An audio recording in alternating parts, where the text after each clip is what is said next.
So I'm home from university for the summer. This wasn't yesterday. And I'm in the kitchen talking to my mother when my father, the sea captain, walks in, looks at me and says, "I need a cook for the boat, and you, my son, are it." Great. Now I had the stomachs of 18 men to look after. I had to think of the menu, how much food to take for a 10 to 12 day trip at sea, and food for a mug up in the evenings.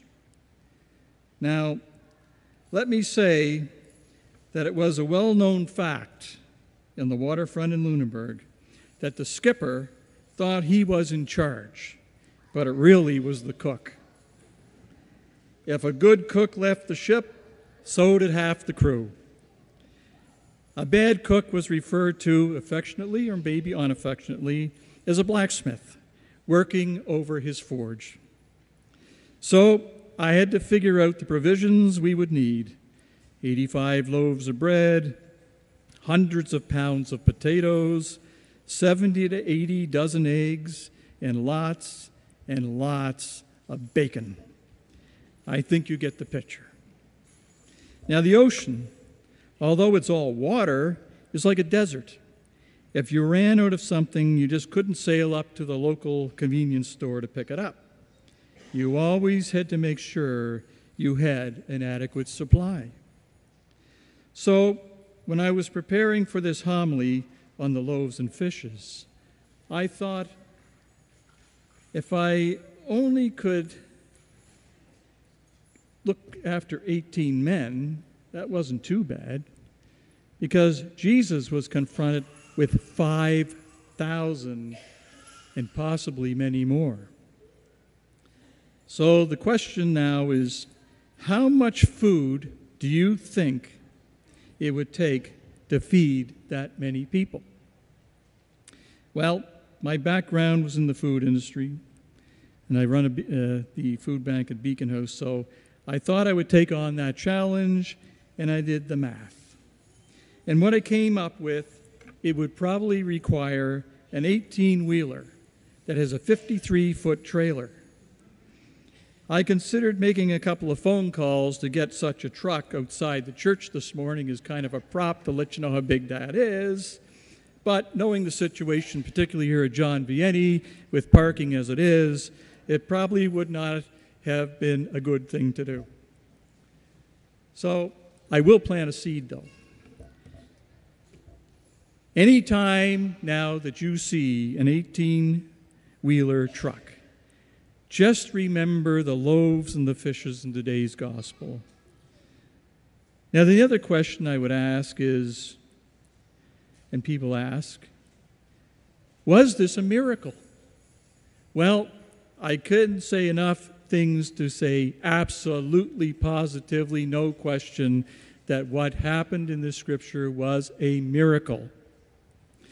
Then the next question might be, well, what is a miracle?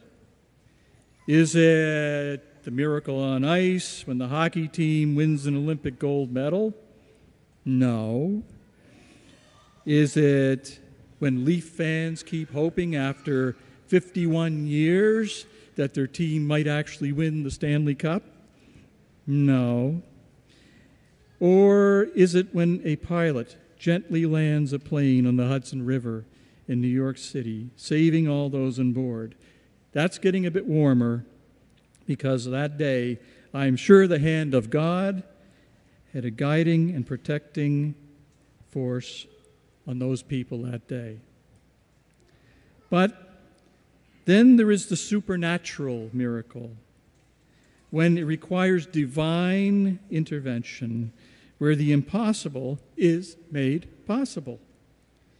If you remember in last week's gospel, the disciples had returned to Jesus from their latest mission in the field and were in great need of rest.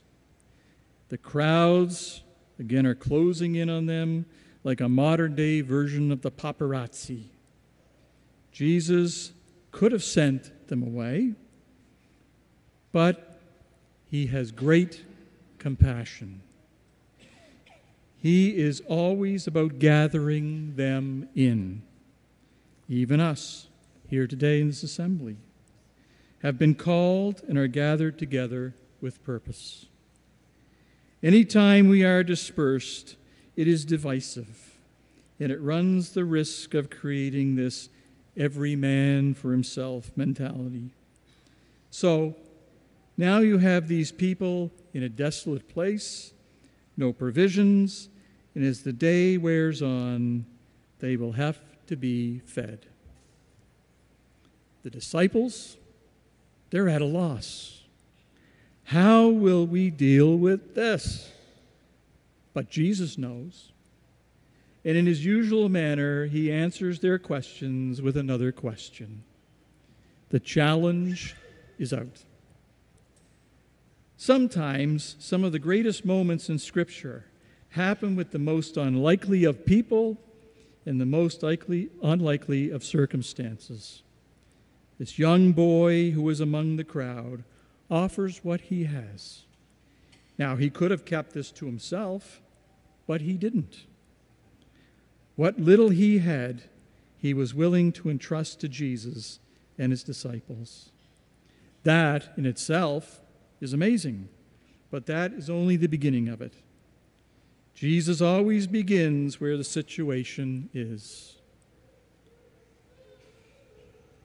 What we would find impossible, Jesus looks at what we have not and what we do not have. He meets us where we are. He could have done this without anything from us, but he welcomes our participation in his providence. The miracle feeding of the multitudes was seen by the early church fathers as the image of the Eucharist. When Jesus took these 5 loaves and 2 fish, he gave thanks to God and then gave the bread and the fish to the disciples to distribute. By doing so, Jesus is giving each of us an invitation to live a life of multiplication, entrusting what we have in him. We must reach out to Jesus. He blesses us and can make great use of our lives, beyond our expectations. It is up to us to go out to spread the good news, and like the loaves and fishes in the gospel, to go out among the world to ensure that all are fed and none will be lost, that all are transformed into a newness and a fullness of life.